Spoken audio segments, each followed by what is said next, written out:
Dress కి first మనం లైనింగే తీసుకోవాలి. ఓకేనా? లైనింగ్ తీసుకున్నాక దీన్ని మనము ఇట్లా నిలువుగానే ఫోల్డింగ్ చేయాలి. ఓకేనా? నిలువుగానే ఇట్లా ఫోల్డింగ్ చేసి మళ్ళీ మనము డబల్ ఫోల్డింగ్ అనేది ఇట్లా చేయాలి. ఇట్లా చేయడం వల్ల ఏమైందంటే మనకి ఈ రెండు ఫోల్డింగ్ అనేది ఒకదాని మీద ఒకటి ఉంటుంది. అవునా? దీనివల్ల మనకి కరెక్ట్ దీనికి ఎంత పెడుతున్నావు దీనికి ఎంత పెడుతున్నావు కొరత అనేది తెలుస్తుంది. అర్థమైంది కదా? కరెక్ట్ గా ఈక్వల్ గా వస్తుంది. ఇప్పుడు చాలా వరకు ఏం చేస్తారంటే ఇలా అర్థం చేసేసి ఇలా పెట్టుకొని ఇలా పెడతారు.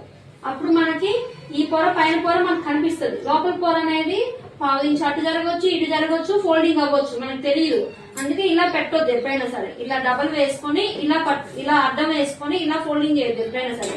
డ్రెస్ కి లైనింగ్ ఎప్పుడైనా సరే ఇలా నిలువుగా ఇలా తీసుకొని క్లాత్ ఇలా పెట్టుకొని దీన్ని మనం డబల్ ఫోల్డింగ్ అనేది ఇలా చేయాలి.